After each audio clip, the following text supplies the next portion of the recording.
Tá cheio de abelha. Não, Leonardo, vai. Tá fazendo nada. Ô mãe! Pá! Eu vou pular.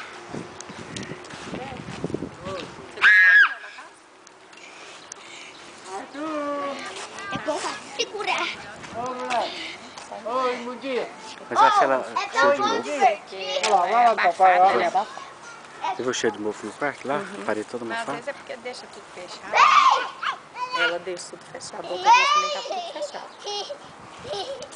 Outra vez que eu Sobe entrei. aí. Na infiltração da parede da casa do irmão aí. Mãe, olha ali, mãe.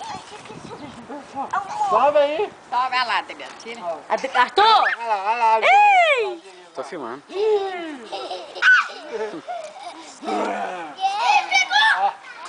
Vixe, olha o outro. Pegou! Pula! É, eu faço ideia na época de chuva, né? Eu vou ver. Lá tá indo. Nu? Nu. O quê? O que foi, Adriano?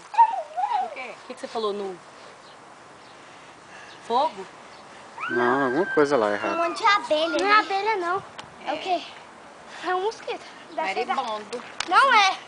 Ele tá colorido. E o menino indo pra rua, ninguém vendo. Dá dengue! Dá dengue!